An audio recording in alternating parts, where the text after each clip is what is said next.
Baik, selamat malam pemirsa dimanapun Anda berada. Selamat malam Bung berdua yang sudah hadir bersama kami. Selamat malam. Baik, selamat malam. Lalu saya di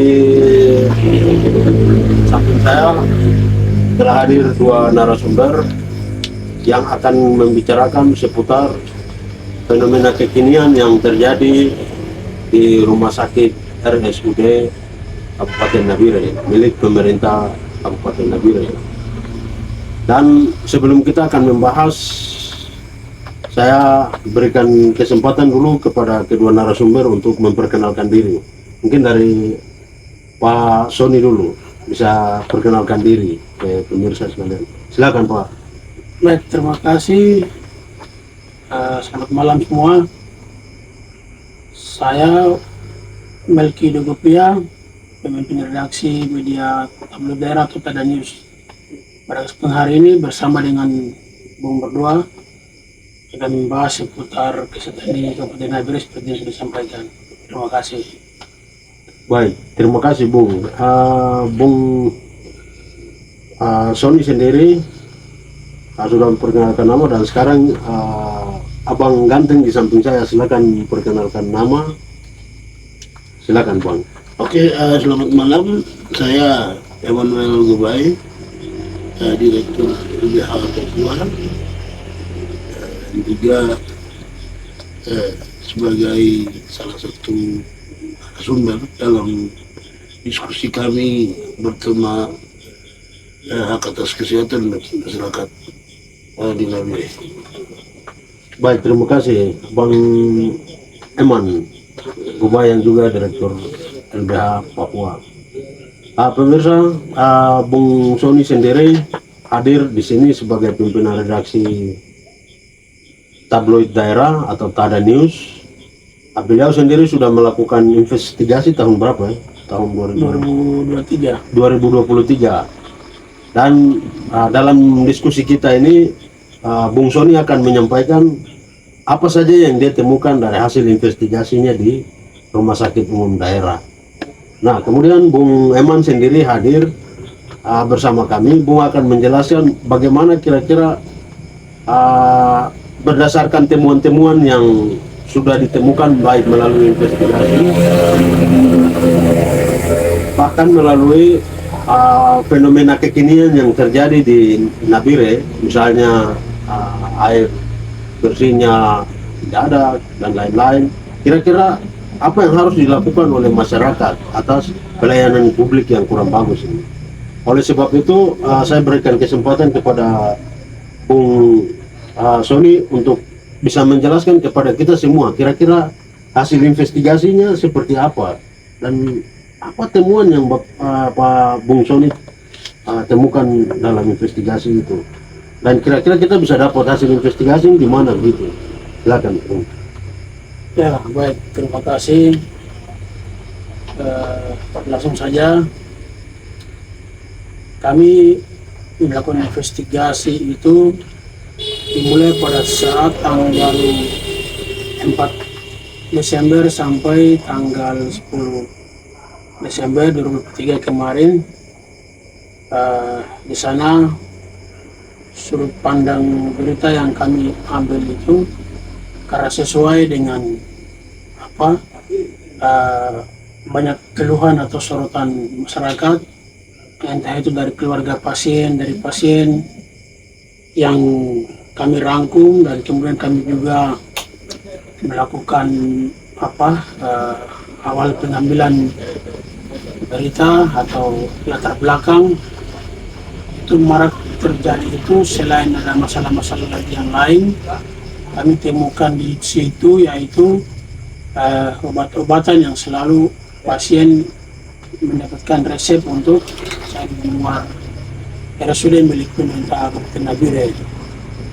Makanya kami tertarik untuk mendalami itu dan kemudian melakukan peliputan investigasi.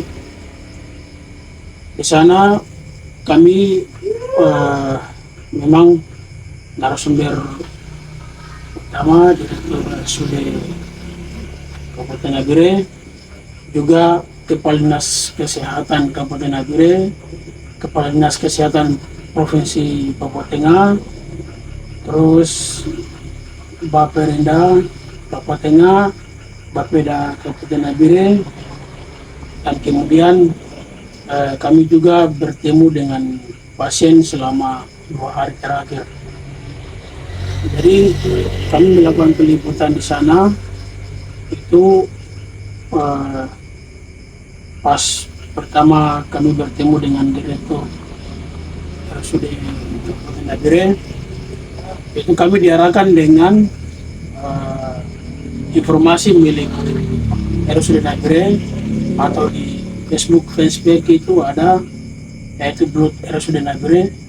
Kami dihubungkan untuk bagaimana mendapatkan informasi di situ. Jadi kami tidak diarahkan langsung untuk mewawancarai direkturnya. Namun kami rasa bahwa memang kita membutuhkan informasi yang bagaimana dikonsumsi juga oleh publik, supaya banyak sorotan ini bisa bagaimana mendapatkan jawaban yang puas. Jadi kami merasa bahwa informasi dari RSUD Nabire yang ada di medsos atau Facebook tidak kuat untuk bagaimana menjelaskan sorotan publik. Jadi ya kita memang mau tidak mau harus ketemu langsung sama direkturnya. Kemudian di sana kita bincang-bincang, kami bertemu dengan direktur itu tanggal 5 Desember. Karena tanggal 4 Desember itu kita berencana bertemu dengan narasumber Bapeda Kabupaten Nabire, tapi Kepala Dinas dan sekretarisnya waktu itu melakukan perjalanan dinas ke luar Kabupaten Nabire. Makanya jadwal bertemu Bapeda Kabupaten Nabire kami tunda dan kami bertemu Direktur RSUD Nabire. Kemudian kami dipertemukan oleh petugas humas Blood RSUD Nabire dengan direkturnya. Kemudian kita melakukan wawancara di situ. Yang kita wawancara itu seputar bagaimana fokus liputannya, atau tadi Angels liputannya, yaitu terkait dengan pasien yang sudah ada kartu otsus sehat, tetapi selalu saja mendapatkan resep dari RSUD untuk belanja obat di luar RSUD Kabupaten Nabire.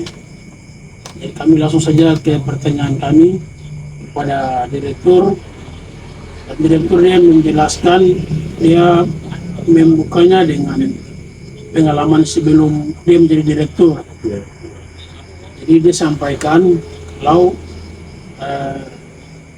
sebelumnya menjadi direktur itu memang Kabupaten Nabire waktu itu keuangannya defisit, dan itu mempengaruhi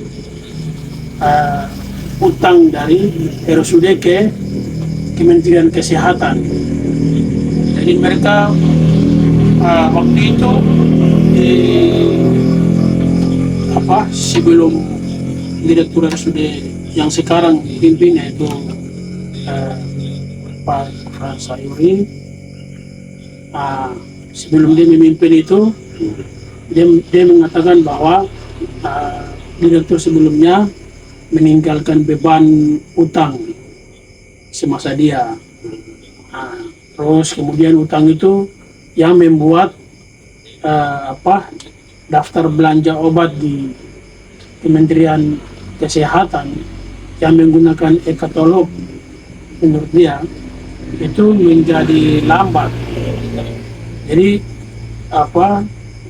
belanja obat itu diarahkan ke dokter-dokter yang mempunyai apotek swasta di luar. Jadi dia tidak langsung melalui RSUD, tapi belanja obat itu melalui dokter-dokter yang bertugas di RSUD Nabire, tapi juga mempunyai apotek swasta atau klinik swasta di luar. Itu pertama. Terus yang kedua terkait dengan masalah keuangan dari pasien atau keluarga pasien yang bagaimana mengeluarkan uang belanja obat di luar ini. Dia sampaikan juga itu melalui kartu sehat atau toko sehat itu pasien sudah ada biaya kesehatan. Jadi pasien yang mendapatkan resep untuk belanja obat di luar itu disimpan kwitansinya dan kemudian itu dibawa ke RSUD Nabire. Jadi berdasarkan kwitansi itu dari belanja obat itu jumlah harga yang belanja itu akan dikembalikan itu. Nah itu yang yang kedua. Dan kemudian yang berikut lagi mengenai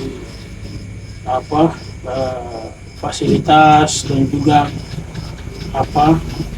tenaga dokter yang dia tambahkan, yaitu dia bilang di tahun 2003 pada saat itu ada 23 dokter spesialis di RSUD Kabupaten Nabire dan kemungkinan akan ada penambahan 4 dokter lagi di situ. Cuman lebih spesifik menjelaskan bagaimana dia datangkan dokter, kontrak dan lain-lain, ini semua tidak dijelaskan di situ. Terus yang berikut terkait dengan hingga sampai pada saat terakhir, bagaimana masalah pasien yang selalu belanja obat di luar ini, itu sampai kapan pasien bisa berhenti belanja lagi di luar, belanja obat di luar. Jadi direktur sampaikan itu selama ekatolog yang dari RSUD sudah sampaikan ke Kementerian Kesehatan, kami tinggal menunggu konfirmasi dari Kementerian Kesehatan. Jadi selama belum ada informasi dari Kementerian Kesehatan, pasien selalu belanja obat di luar RSUD. Itu terus terkait dengan bagaimana dan juga pada saat itu direktur sudah juga sampaikan mengenai pembagian keuangan dari Bapeda, namun tidak di panjang luas pembahasan itu, hanya seputar bagaimana Pak Direktur sampaikan di situ dana yang didapatkan masih kurang saja yang disampaikan. Ini membuat kami harus bertemu juga dengan Bapeda Kabupaten Nabire kembali lagi supaya menanyakan soal dana kesehatan yang khusus punya ini. Itu sudah dapat berapa. Tapi pada saat itu memang pada saat seminggu kita melakukan investigasi ini, sepanjang hampir seminggu itu juga Kepala Dinas Bapeda sama sekretaris di luar Kabupaten Nabire, ada perjalanan dinas itu masih dari kantor Bapeda Kabupaten Nabire. Terus kemudian kita berpindah ke Baperinda Provinsi Papua Tengah. Jadi di sana Pak Ediwal dia sampaikan secara rinci soal pembagian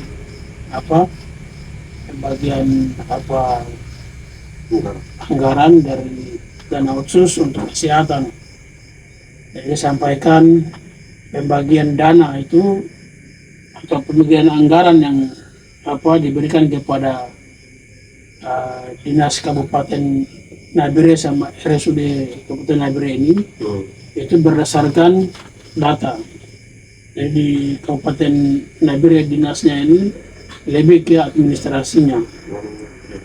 Terus dan juga kalau RSUD Kabupaten Nabire lebih kepada data-data pasien yang selalu silih berganti. Jadi kebutuhannya juga menumpuk. Jadi menurut Bapeda Provinsi pada saat kita wawancara itu RSUD Kabupaten Nabire mendapatkan dana lebih dibanding dinas kesehatan Kabupaten Nabire di sana. Terus dia juga sampaikan soal berapa anggaran, dia sudah sampaikan nominalnya, sudah sampaikan berapa persen, itu sudah muat juga di media ada news. Di situ nanti bisa dicek soal dia punya berapa kucuran anggaran yang diberikan itu. Itu di situ. Terus kami juga bertemu dengan Kepala Dinas Kesehatan Kabupaten Nabire. Kita mau menanyakan langsung terkait dengan berapa yang didapatkan. Karena dari RSUD mereka tidak terbuka, mereka hanya sampaikan kalau mereka masih kurang. Karena mereka dapat ini selama ini masih kurang bagi mereka. Kemudian di Dinas Kesehatan Kabupaten Nabire juga dia bilang soal Kepala Dinas sampaikan itu soal anggaran yang mereka dapatkan itu lebih sedikit dibanding RSUD Kabupaten Nabire. Terbolak-balik gitu. Iya. Nah, terus dari Kepala Dinas Kesehatan Kabupaten Nabire dia juga sampaikan mereka lebih kepada penanganan puskesmas di 15 distrik yang ada di Kabupaten Nabire bersamaan dengan pustu-pustu di sana di 5 distrik. Jadi mereka untuk dana anggaran yang mereka dapatkan itu lebih sedikit dari RSUD Kabupaten Nabire. Jadi nominalnya itu tidak sampaikan. Nominalnya ini tidak disebutkan. Memang kami berharap untuk bagaimana mendapatkan langsung soal jumlah nominal, tapi tidak disampaikan. Sama juga dengan RSUD Kabupaten Nabire tidak disampaikan soal nominal. Terus kami di 2 hari terakhir kami bertemu dengan pasien-pasien di sana. Itu kami berada di apotek IGD RSUD Nabire. Kita di situ memang pasien disuruh ambil obat di apotek IGD RSUD-nya. Terus di sana ada saja obat yang diberikan resep lagi kepada pasien. Itu setiap di 2 hari itu lebih dari 10 itu ada. Tapi memang dalam liputan kami, kita hari pertama kita ambil 5 pasien, hari kedua kita ambil 5 pasien. Hari pertama yang lebih dari 10, tapi kita ambil 5 pasien. Hari kedua juga lebih dari 10, kita ambil 5 pasien sebagai sampel bukti bahwa memang tiap hari itu selalu sudah ada resep obat keluar, dicari keluar. Dan juga di situ selain dari obat yang selalu saja pasti mendapat resep ini, itu mereka bagaimana mencarinya tuh memakai ojek. Kadang kalau tidak ada biaya, mereka sering jalan tapi cepat gitu. Ada juga yang resep obatnya tidak ditemukan. Itu terus sepanjang di hari kedua itu hasilnya kami juga masukkan data namanya itu kami mendengar juga berita duka pasien itu meninggal. Itu setelah 2 hari lewat berapa hari lagi. Terus di sana memang banyak keluhan pasien, bukan hanya saja obat yang seharusnya mereka mendapatkan resep ini, tapi juga terkait dengan pelayanan di situ.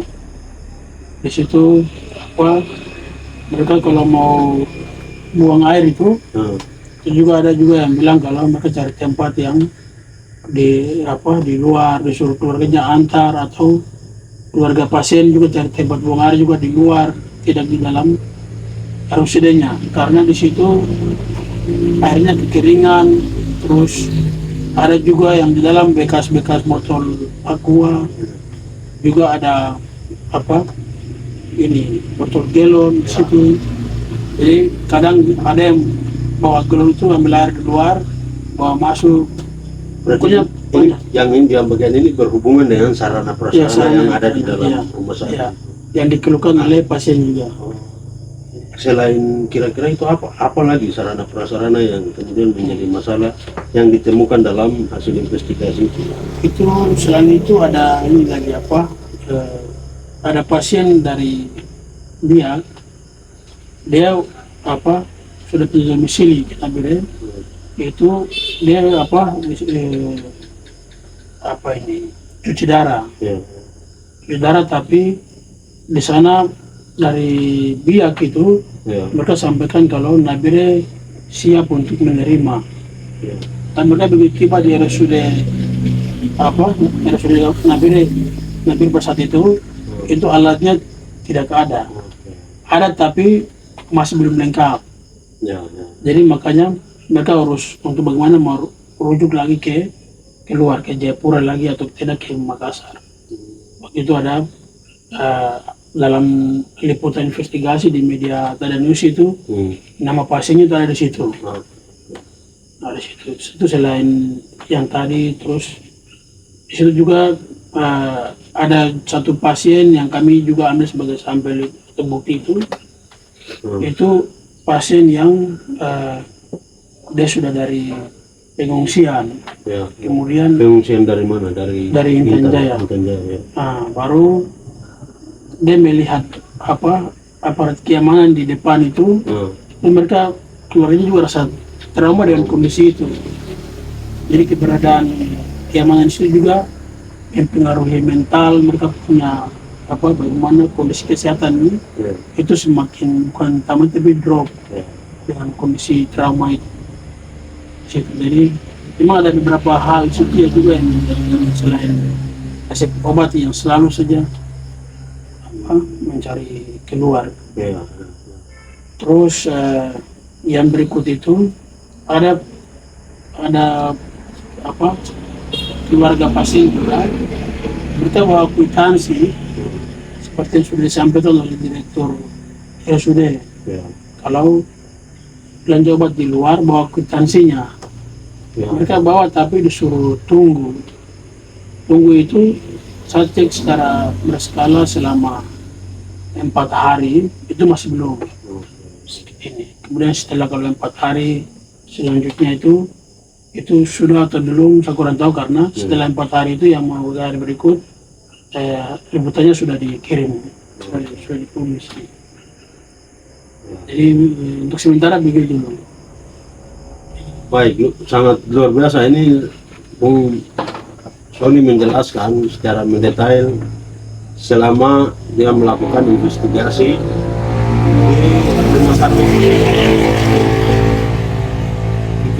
di rumah sakit umum daerah Sirbini, Kabupaten Nabire.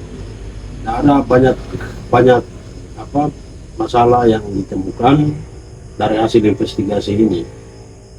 Nah, yang menjadi pertanyaan itu kira-kira apakah situasi itu sejak 2023 sampai sekarang ini kemudian apakah ada dampak dari hasil tulisan itu atau situasinya masih perlahan-lahan berubah atau masih seperti yang 2023 ini? Ya, itu memang sudah menjadi konsumsi publik ya. Terkait dengan kondisi situasi RSUD Kabupaten Nabire ini, apalagi akhir-akhir ini kan sudah menjadi viral, ada beberapa kasus, dan ini menandakan bahwa tidak ada progres lanjut dari direktur RSUD Nabire yang sekarang ini, dan manajemennya itu juga sendiri, jadi tidak ada progres lanjut. Terus di situ juga terkait dengan dia punya bidang farmasi, itu memang kami juga bertemu dengan narasumber kepala bidang bidang ini bagian farmasi. Itu kita hanya mau melihat data soal itu keluar masuk obat itu dengan dia punya kebutuhan Terus data dari rumah sakit ini kan pastinya beragam, bervariasi pasien-pasiennya. Jadi berdasarkan dari data pasien ini kan dia jumlah stok obat juga kan dia berbeda. Varianto.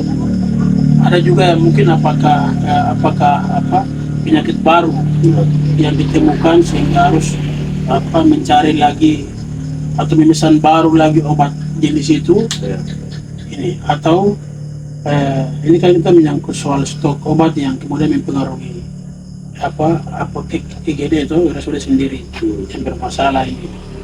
Namun kepala bidang itu disampaikan informasi kami di RSUD ini satu pintu. Ya. Jadi dia arahkan kami untuk bertemu dengan humas mempertemukan dengan direktur RSUD. Kami tidak bisa memberikan apa yang kami mau tanya. Jadi arahkan kami langsung untuk ketemu dengan humas dan direktur. Jadi soal informasi ini dia juga sampai kalau dia takut untuk menyampaikan hal yang nanti beda dengan direkturnya. Nah, itu makanya kami tidak bertemu dua narasumber. Yang pertama itu Bapeda Kabupaten Nabire dan juga yang kedua itu Kepala Bidang Farmasi. Baik, terima kasih Bung Sony untuk penjelasannya yang lebih detail terperinci. Nah, sekarang saya mau bertanya kepada Bung Eman. Dari hasil penelitian ini dan fakta sekarang yang kita lihat ini, banyak sekali kemarin itu sampai bahkan ada keributan karena ada anak yang meninggal, orang tuanya tidak terima, mungkin karena pelayanan publik. Kemudian ada keracunan makanan, kemudian membuat menurut hasil pengakuan keluarga ada pelayanan publik yang kurang memuaskan begitu. Kemudian ada fasilitas soal sarana prasarana di dalam rumah sakit. Nah, ini secara hukum kira-kira apa yang harus pemerintah melakukan supaya hak-hak kesehatan di masyarakat ini bisa terlayani. Kemudian bagaimana caranya masyarakat ini bisa melakukan upaya-upaya yang progresif supaya mereka bisa mendapatkan hak-hak kesehatan. Silakan. Yang pertama, ya terima kasih buat Sony sudah melakukan investigasi dan menemukan persoalan yang terjadi di dalam tubuh Rumah Sakit Umum Daerah Nabire. Kalau tadi disampaikan bahwa penelitian itu dilakukan di tahun 2023, negara yang sedang hari ini, mulai dari ada orang tua yang kemudian marah karena anaknya mendapatkan itu, kemudian keracunan itu baru terjadi di tahun 2025 awal. Ya. Nah, terlepas dari itu, di tahun 2024 juga ada banyak kasus. Ya. Seperti kita lihat ada ibu-ibu yang terpaksa melahirkan di depan rumah sakit Yang di GSI Karangmulia ya. Ya, karena ada bayi ditaruh di dalam plastik hitam dan itu diguyur-guyur. Ya. Ini semua menunjukkan wajah kesehatan di Nabire yang sangat memprihatinkan. Ya. Dan yang paling awal mungkin saya sampaikan berkaitan dengan kesehatan itu adalah hak asasi manusia yang jelas diatur dengan Undang-Undang Dasar pasal 28A ayat 1 itu bicara tentang hak konstitusional berkaitan dengan kesehatan adalah hak konstitusional. Kemudian secara khusus di Papua berkaitan dengan kesehatan ini diatur sendiri dalam satu bab terkait kesehatan, kalau tidak salah ada di pasal 59 Undang-Undang Nomor 2 tahun 2020. Nah, di situ dengan tegas mengatur apa yang harus dilakukan oleh pemerintah provinsi, pemerintah kabupaten, dan kota di dalam itu. khusus berkaitan dengan pelayanan kesehatan. Nah, berkaitan dengan rumah sakit umum daerah Nabire, itu kan rumah sakit yang dimiliki oleh kabupaten Pemerintah Kabupaten Nabire. Nabire. Ya. Dan kalau saya lihat pemberitaan itu kan disebutkan bahwa rumah sakit itu adalah rumah sakit tipe C Ya. dalam peraturan Menteri nomor 130 tahun 2010 tentang klasifikasi rumah sakit, itu dengan jelas disebutkan kaitan dengan rumah sakit yang tipe A, tipe B, tipe C, dan tipe D. Itu fasilitasnya apa saja, itu sudah ada di dalam peraturan Menteri Kesehatan. Jadi kalau seandainya ada yang kurang dari fasilitas yang ada, berarti pengelola rumah sakit dalam hal itu pemerintah Kabupaten Nabire yang tidak melengkapi. Atau kalau seandainya fasilitasnya sudah ada tapi tidak terawat, berarti pemerintahnya yang tidak merawat itu. Nah, karena tadi saya sampaikan itu adalah hak asasi manusia, berkaitan dengan hak atas kesehatan, itu wajib oleh pemerintah, wajib disediakan. Kalau seandainya terjadi persoalan karena obatnya yang kurang kah, atau karena fasilitasnya yang kurang baik, tadi contoh buang air saja harus bawa galon dari rumah, atau apa namanya fasilitasnya yang kurang baik, atau pelayanan kebersihannya yang kurang baik. Nah, ini kemudian jadi persoalan, dan itu kemudian dalam konteks hak asasi manusia menjadi temuan pelanggaran HAM yang sedang dilakukan secara sistematik dan struktural. Saya juga sempat baca pemberitaan terkait beberapa fenomena. Pemerintah menyebutkan bahwa sudah melakukan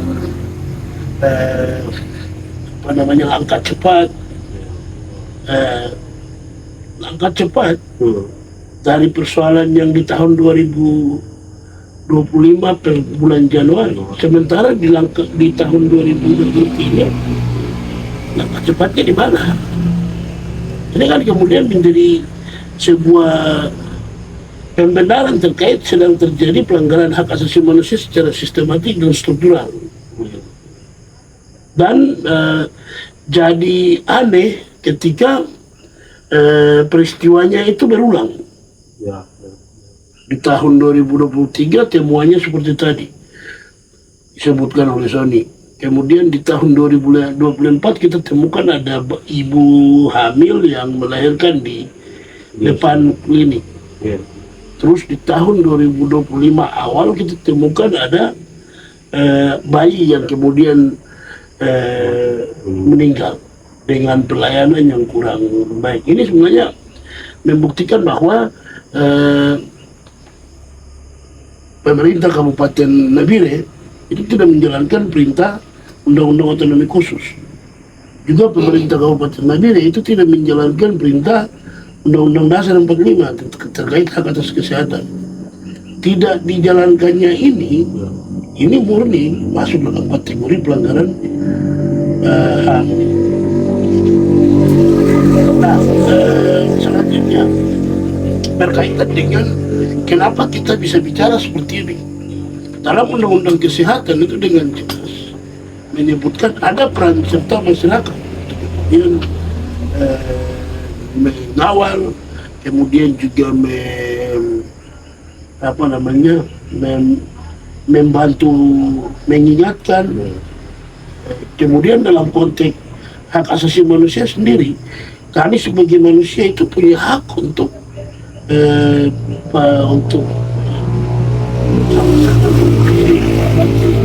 juga memajukan hak asasi manusia, apalagi kami yang dari lembaga bantuan hukum yang memang basicnya adalah memperjuangkan hak asasi manusia. Nah, ketika kita lihat hak atas kesehatan seperti ini, ya kami punya kewajiban untuk bicara. Contoh, kalau sebenarnya dari yang kami bicara begini, ada yang menanggapi bahwa kami sudah kerja baik-baik kok, kami sudah kalian tidak punya hak untuk bicara. Saya pikir orang yang akan komentar itu justru sedang bersama-sama dengan pemerintah maupun juga dengan pengelola rumah sakit, sedang merawat praktek sistematik dan struktural dalam konteks sedang melakukan pelanggaran HAM di bidang hak atas kesehatan. Tanggapan-tanggapan seperti itu saya pikir tanggapan yang tidak harus disampaikan, tetapi mari kita bersama-sama untuk bersama-sama mengawal agar rumah sakit Nabire ini bisa diubah, agar rumah sakit Nabire ini bisa kemudian menjadi sarana fasilitas untuk memenuhi hak atas kesehatan warga. Nah, berikutnya berkaitan dengan anggaran, saya pikir ada dua sumber anggaran, baik dari khusus maupun juga dari APBD yang khusus dialihkan untuk kemudian menjadi sumber dana di rumah sakit tersebut.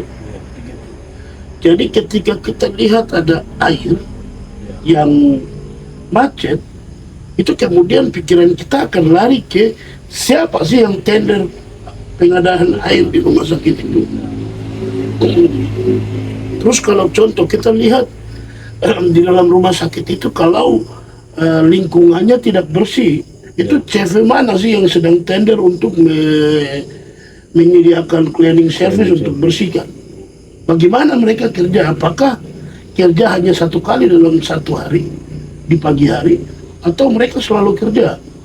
Saya kasih contoh di rumah sakit Dok 2 Jayapura, itu ada berapa CV sekaligus yang tender untuk menyediakan cleaning service yang akan membersihkan ruangan. Begitu pula di rumah sakit Jayapura.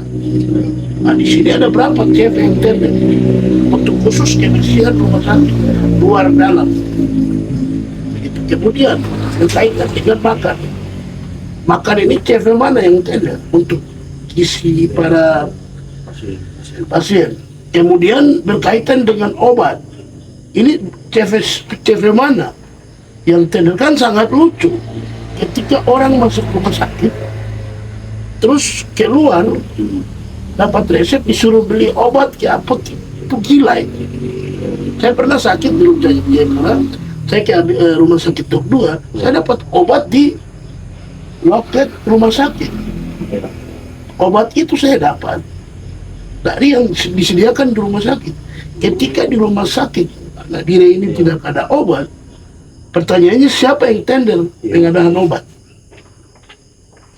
Gitu. Ya kita semua tahu hari ini semua dana-dana APBD yang diturunkan ke dalam DPA baik itu di dinas kesehatan maupun di rumah sakit, itu ditender oleh pihak ketiga. Kita tahu itu. Jadi kalau seandainya obat itu tidak ada, terus dana obat yang masuk di DPA rumah sakit itu siapa yang tender? Itu harus kita jadi tahu.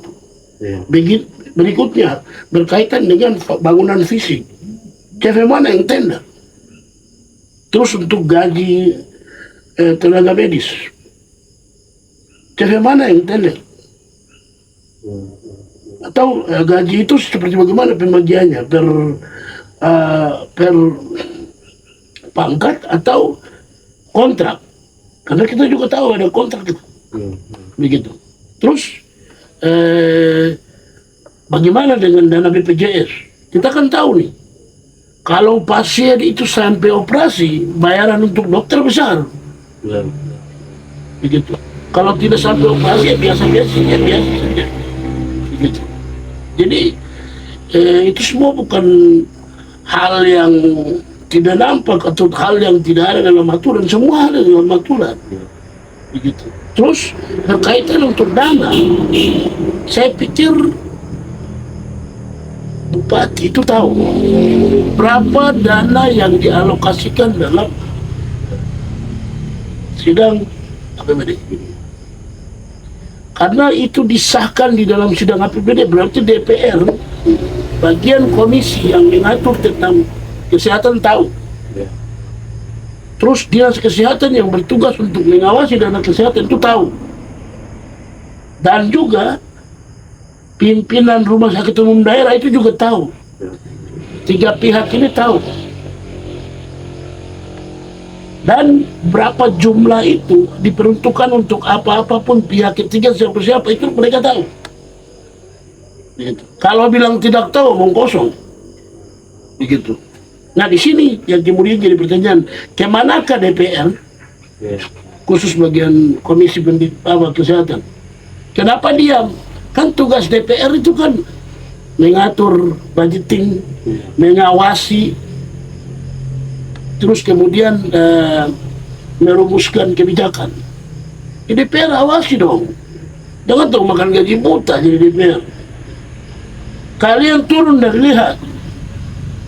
Ini diamnya DPR itu kemudian mengakibatkan tadi pelanggaran HAM secara sistematik dan struktural kepada masyarakat, khususnya hak atas kesehatan.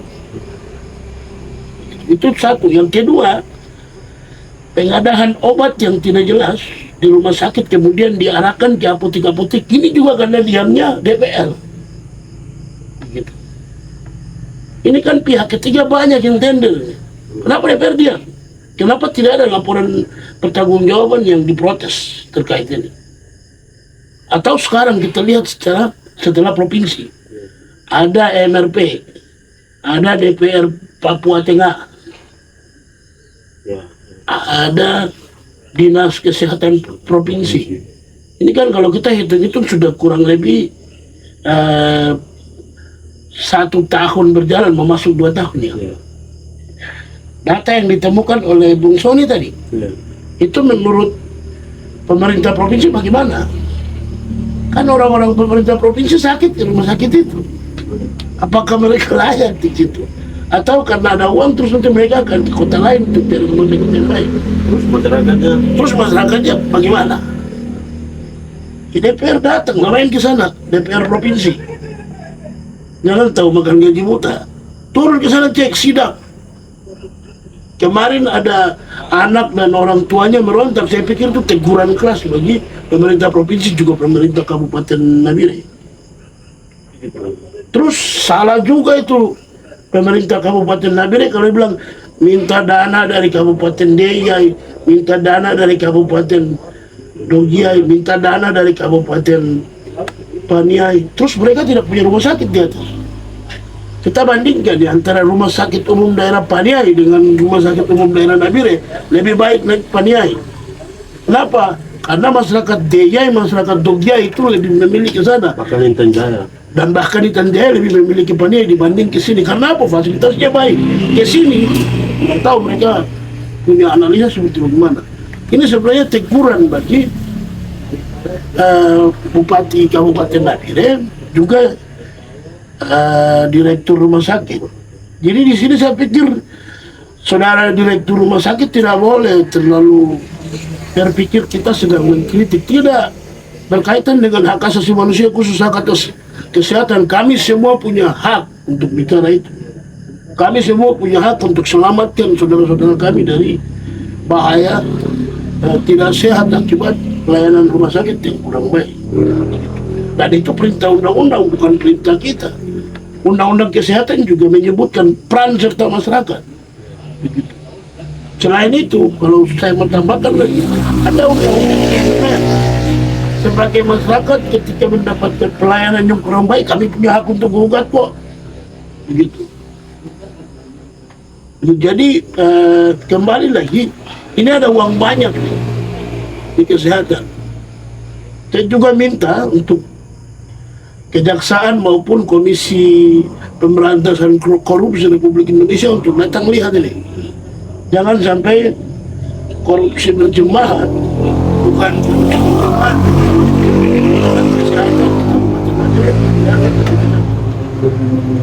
Ada Bupati, DPR, Kepala Dinas Kesehatan, Direktur itu tahu mereka kok yang ajukan RAPBD, mereka juga yang menerima pengesahan, mereka juga yang awasi dana itu keluar.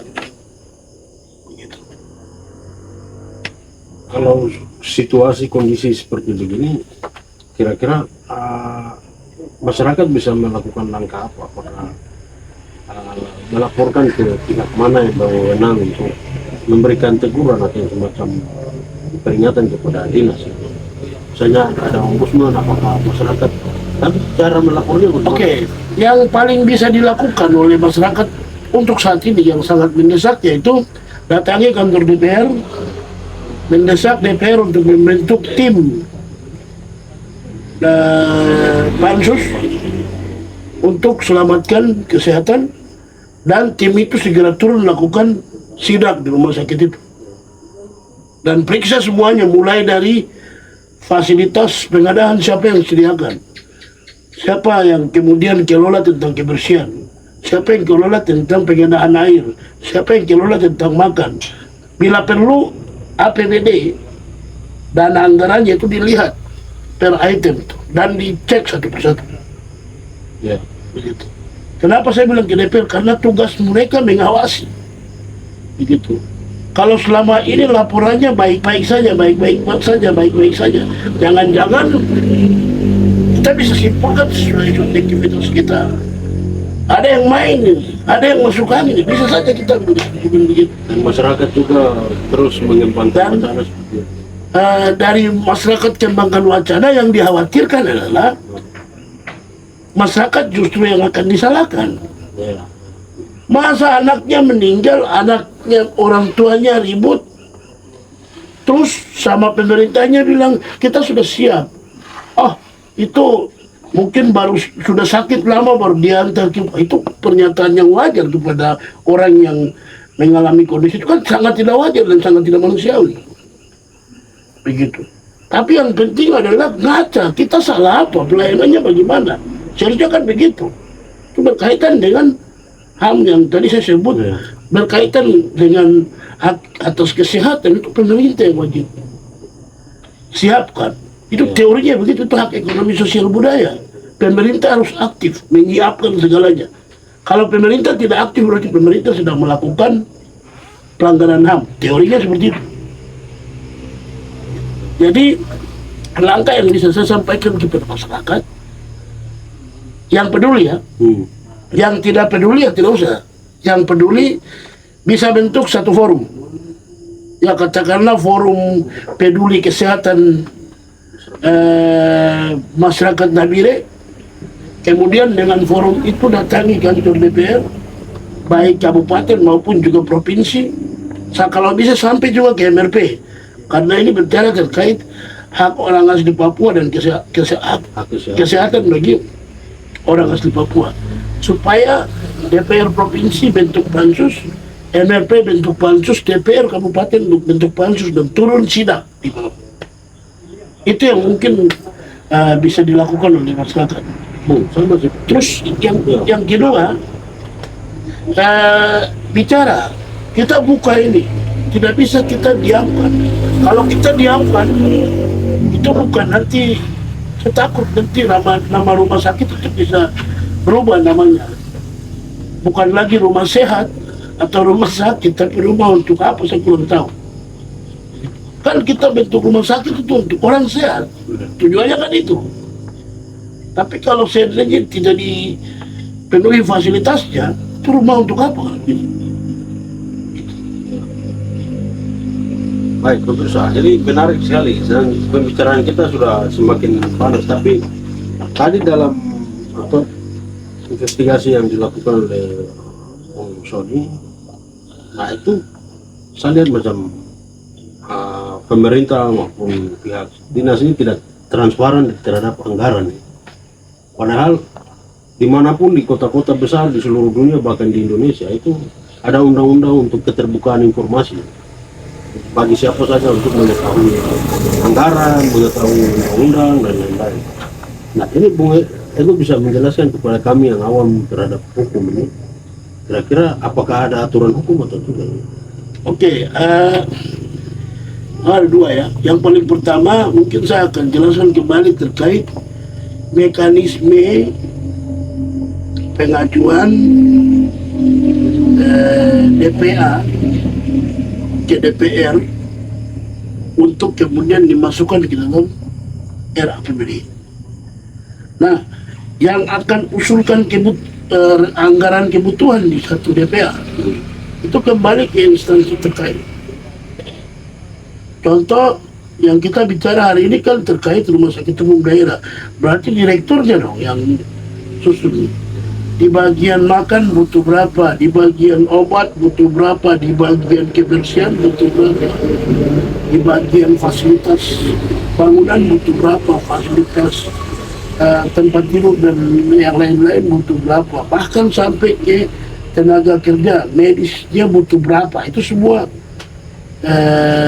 disebutkan. Dan kebutuhan itu kalau kita lihat dalam peraturan Menteri nomor 130 tahun 2000 tentang fasilitas rumah sakit, itu jelas. Contoh rumah sakit ini adalah tipe C, kebutuhannya semua sudah ada di situ. Jadi dari kebutuhan itu saja yang tinggal disebutkan anggarannya berapa.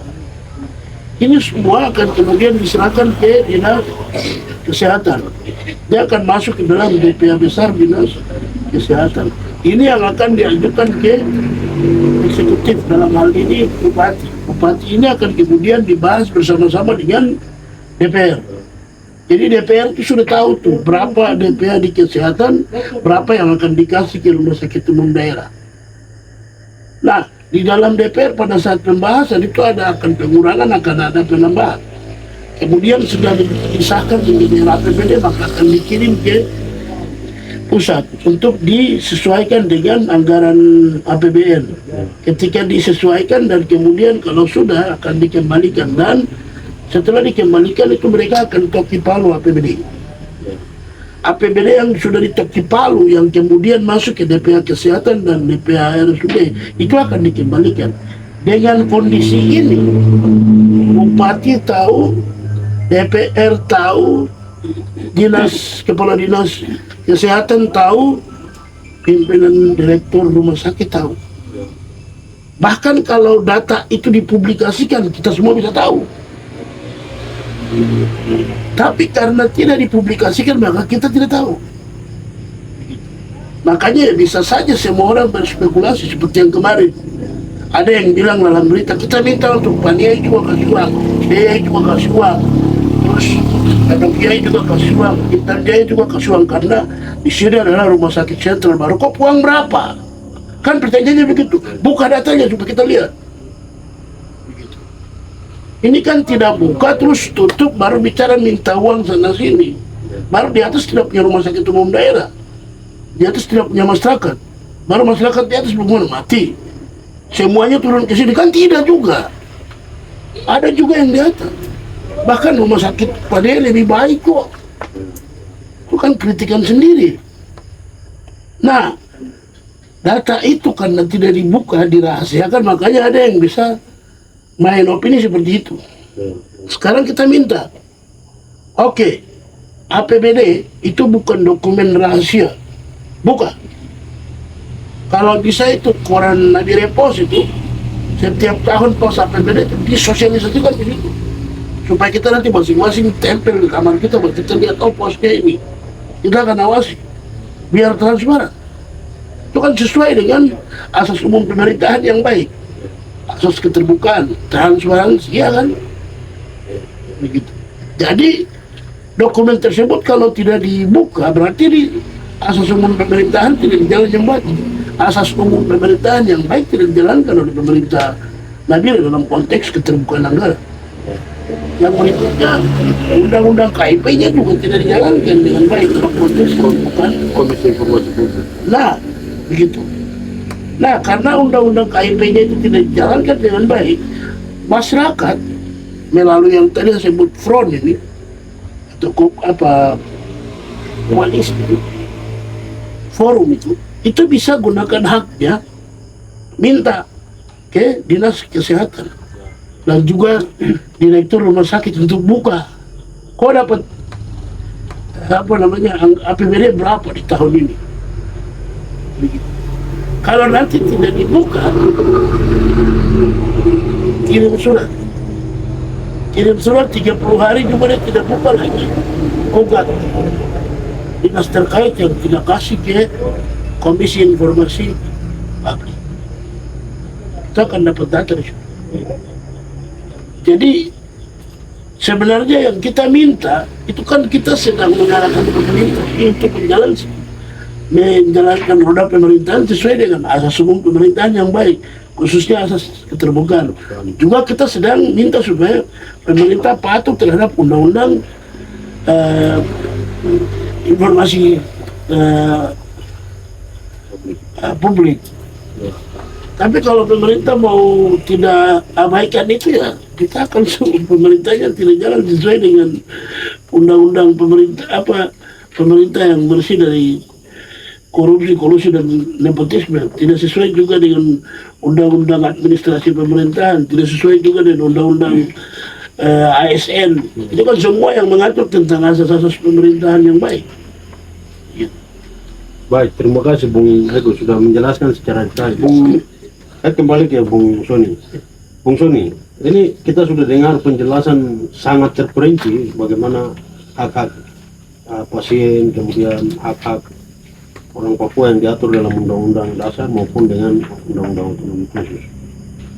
Kemudian ada pelanggaran-pelanggaran pelayanan publik sampai Komisi Informasi Publik bagaimana masyarakat bisa.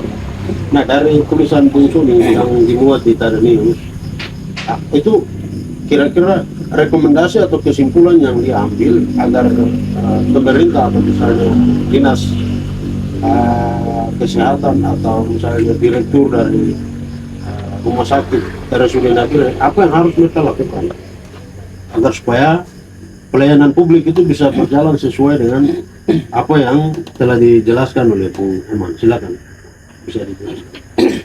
Baik, terima kasih.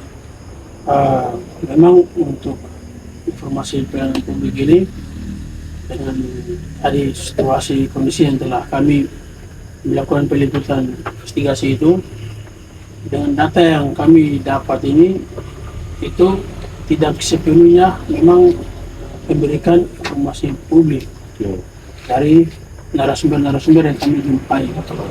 Terkesan ada indikasi tidak transparan. Ini menjadi pertanyaan besar, dan kemudian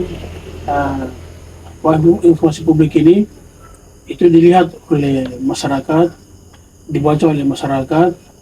Ini juga menjadi sorotan kepada RSUD yang tidak transparan dalam memberikan informasi yang transparan, anggaran penggunaan dana APBD, terus juga dana khusus, bagaimana dia tidak menyentuh sampai ke bawah.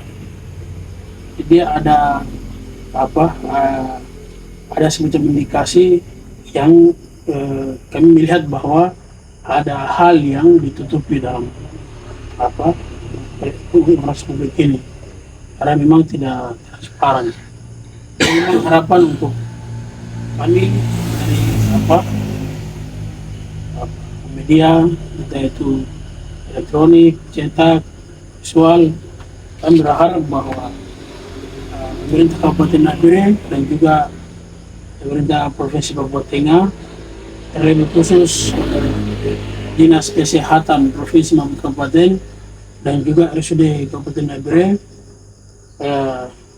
mesti harus sangat dekat dengan teman-teman media agar memberitakan hal-hal yang benar-benar transparan, tapi juga benar-benar dipraktekkan dalam ruang-ruangnya. Seperti misalnya ada informasi publik terkait dengan anggaran APBD atau tidak khusus yang sudah dipakai, itu juga dibuktikan dengan kondisi fisik yang jelas.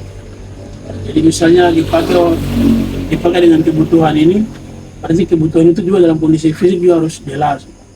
Jangan ada hal yang ditutupi, kemudian kondisi fisiknya mereka yang menjadi sebagai konsumen itu mereka tidak puas dengan kondisi dan situasi yang mereka jalani itu.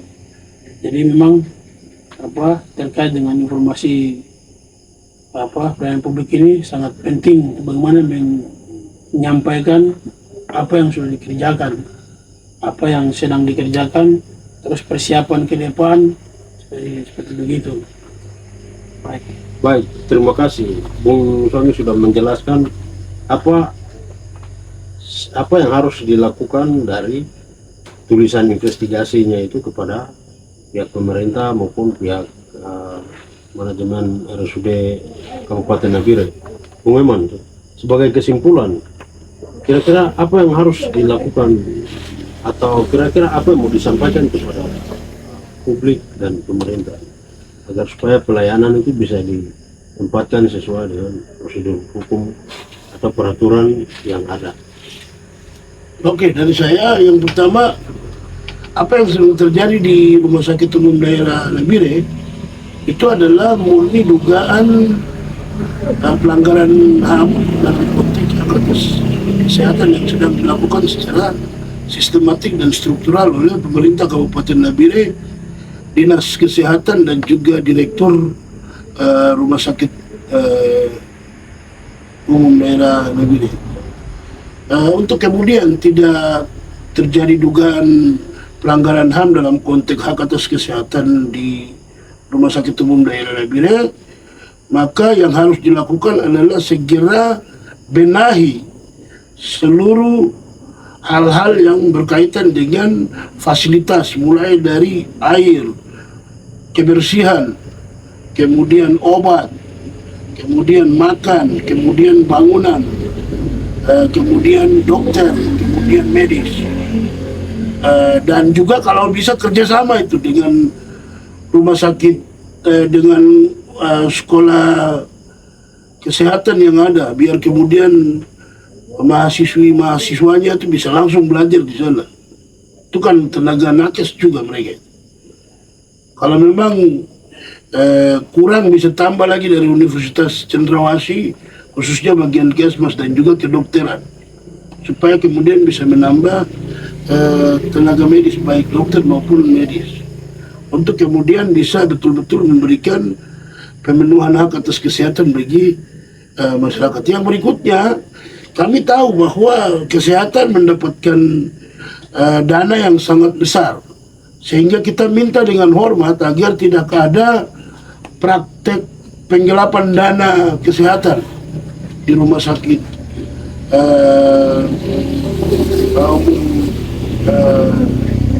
Rumah Sakit Umum Daerah Nabire. Kalau kemudian ditemukan, kami tidak segan-segan akan kemudian mendorong ke Komisi Pemberantasan Korupsi untuk ditindaklanjuti. Berikutnya, saya juga minta kepada para dokter untuk segera tutup apotek-apoteknya dan fokus pada pelayanan obat di rumah sakit umum daerah. Kalau kemudian apotek-apoteknya masih ada, maka kita akan simpulkan ini adalah bisnis para dokter untuk kemudian menghisap bahkan melanggar hak-hak kesehatan dari warga Nabire. Demikian dari saya. Baik, pemirsa, demikian diskusi kami terkait dengan fenomena kekinian yang terjadi di Rumah Sakit Umum Daerah Nabire dan bagaimana pelayanan kesehatan dan hak-hak masyarakat Papua Tengah untuk bisa mendapatkan pelayanan kesehatan yang baik, tapi yang prioritas adalah bagaimana mendapatkan hak atas kesehatan sesuai dengan Undang-Undang Dasar 1945 dan Undang-Undang Otonomi Khusus Nomor 2 Tahun 2022. Sekian dan terima kasih, kita akan ketemu di lain waktu.